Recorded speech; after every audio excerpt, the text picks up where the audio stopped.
આકાશવાણી ભુજ પ્રસ્તુત છે અખબારોની હેડલાઇન્સનો કાર્યક્રમ હેવર. નમસ્કાર, હું મનોજ સોની. કચ્છ મિત્રની આજની હેડલાઇન છે કે સચરાચર મેઘ મહેરથી કચ્છમાં આનંદ. ગાંધીધામમાં 2 કલાકમાં 4 ઇંચ, માંડવીમાં 4.5, નખત્રાણામાં 3 ઇંચ, અંજાર અને ભચાઉમાં 2.5 ઇંચ, મુન્દ્રામાં 2, ભુજમાં 1.5 ઇંચ. નીચાણવાળા વિસ્તારોમાં પાણી ભરાયા. આજે ઓરેન્જ એલર્ટ સાથે ભારેથી અતિ ભારેની આગાહી.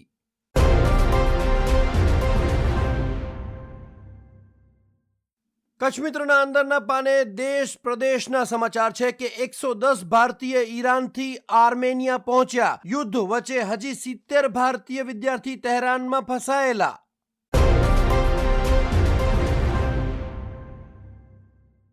કચ્છ મિત્રના છેલ્લા પાને સમાચાર છે કે કચ્છ યુનિવર્સિટીને 21 વર્ષે મળી નેકની માન્યતા. કોરોના સહિતના પડકાર વચ્ચે સી ગ્રેડ મળ્યો. વિદ્યાર્થીઓને ઉચ્ચ શિક્ષણમાં ફાયદો થશે. યુનિવર્સિટીને વધુ ગ્રાન્ટ સહિતના લાભ મળશે. નેકની માન્યતા મળવી જ મહત્વપૂર્ણ તેવું કહ્યું કુલપતિએ.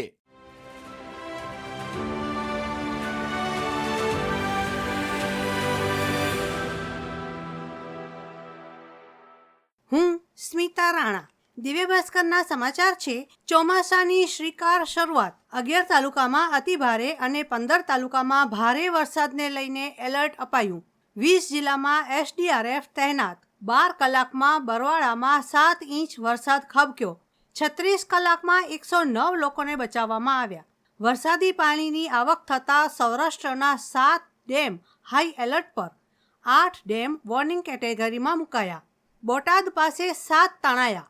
4 મહિલા અને 1 પુરુષ લાપતા. સૌરાષ્ટ્રના 7 જિલ્લાના 134 રસ્તા બંધ. દિવ્ય ભાસ્કરના અંદરના પાના પરના સમાચાર છે. માંડવીમાં પાણી નિકાલનું કામ નબળી ગુણવત્તાનું. 18.80 લાખના ખર્ચે થયેલું કામ વરસાદ પહેલા આટોપવાનું હતું અને વરસાદ તૂટી પડ્યો. 3 ઇંચ વરસાદ પડતા 30 મીટર પાણી કેનાલ સાપના લીસોટા બની. અન્ય એક સમાચારમાં કોડાઈમાં 30 વર્ષ જૂનો 70,000 લીટર ક્ષમતાનો પાણીનો ટાંકો તૂટ્યો. મધરાત્રે તૂટી પડ્યો હોવાથી સદભાગ્યે જાનહાનિ ટળી. ગામમાં 2500 જેટલા નળના જોડાણ. હવે પાણી ધીમા દબાણથી મળશે.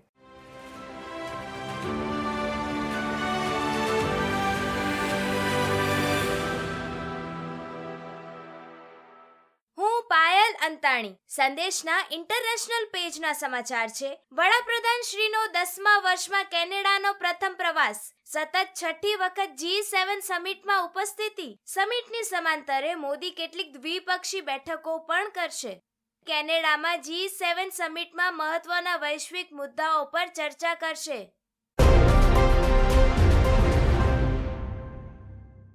સંદેશના ભુજ પેજના સમાચાર છે. ભુજમાં જિલ્લા આરોગ્ય સંકલન તથા ટોબેકો કંટ્રોલ સ્ટીયરિંગ કમિટીની મહત્વની બેઠક મળી. DDOએ આરોગ્ય શાખાની કામગીરીની સમીક્ષા કરીને જરૂરી સૂચનો કર્યા.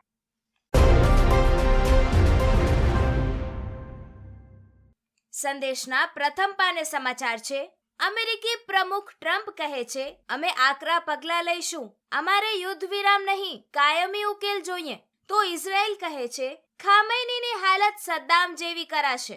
અત્યાર સુધીમાં ઇઝરાયલના હુમલામાં ઈરાનના 224 નાગરિકોના મોત થયા છે, જ્યારે 1257 લોકોને ઈજા પહોંચી છે. ઇજિપ્ત, જોર્ડન સહિતના 20 દેશોએ સંઘર્ષ વિરામની અપીલ કરી છે. ટ્રમ્પે તહેરાનના લોકોને તેમના ઘરબાર છોડીને સ્થળાંતર કરવા અનુરોધ કર્યો. અમેરિકાએ પોતે આ યુદ્ધમાં સામેલ હોવાનો સ્પષ્ટ ઇનકાર કરી દીધો.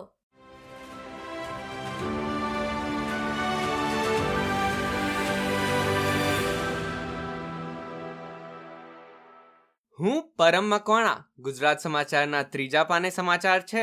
રાપર તાલુકામાં 2 દિવસમાં 6 ઇંચ. ધરતીપુત્રોના હૈયે ટાઢક.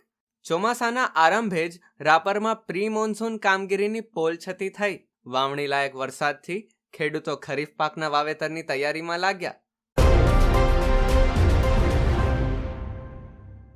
ગુજરાત સમાચારના અંદરના પાને આરોગ્ય સમાચાર. બાળકોના સ્વાસ્થ્ય પ્રત્યે ધ્યાન આપવા સૂચના. PMJAY કાર્ડ બનાવવાની નબળી કામગીરી. તાલુકા આરોગ્ય અધિકારીઓને ઠપકો અપાયો. ભુજમાં જિલ્લા આરોગ્ય વિભાગની 13 સમિતિઓની જિલ્લા વિકાસ અધિકારી દ્વારા સમીક્ષા કરવામાં આવી.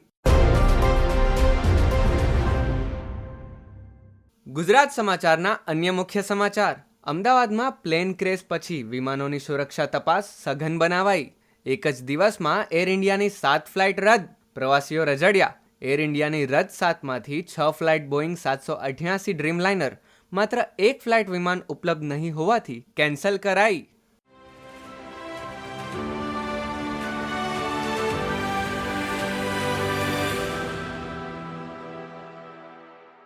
જેમ્સ બોન્ડ, જેને એજન્ટ 007 તરીકે નિયુક્ત કરવામાં આવ્યો છે, તે કાલ્પનિક એક British secret intelligence service MI6 ના ઓપરેટિવ છે. તો હવે પછી કોણ? હું પાયલ અંતાણી. દિવ્ય ભાસ્કર લખે છે, MI6 વિશ્વની સૌથી જૂની ગુપ્તચર એજન્સીઓમાંની એક. તેની રચના 1909માં થઈ હતી. બ્લેઝ હવે ઇતિહાસ રચશે. જી હા, બ્રિટનની ગુપ્તચર એજન્સીના 115 વર્ષમાં પ્રથમ મહિલા પ્રમુખ. જાસૂસીનો એટલો શોખ કે બાળપણમાં જ કોડ શીખી લીધા. 47 વર્ષીય બ્લેઝ મેટ્રેવેલી બ્રિટનની ગુપ્તચર એજન્સીનું નેતૃત્વ કરનારી પ્રથમ મહિલા હશે. મેટ્રેવેલી ઓક્ટોબરમાં સર રિચાર્ડ મૂર પાસેથી કાર્યભાર સંભાળશે, જે હાલમાં MI6 ના વડા છે. હવે જાણીએ તેની ભૂમિકા શું હશે. હાલમાં તે ક્યુ વિભાગની ડીજી છે, જે ટેકનોલોજી અને ઇનોવેશન પર કામ કરે છે. તેમની ભૂમિકા વડાપ્રધાન અને વિદેશ મંત્રી વચ્ચે સંકલનકારની રહેશે. MI6 ના મુખ્ય પદને C કેટેગરી કહેવામાં આવે છે, જે સીધા વિદેશ મંત્રીને રિપોર્ટ કરે છે. અખબારોની હેડલાઇન્સનો કાર્યક્રમ હેવર હેવર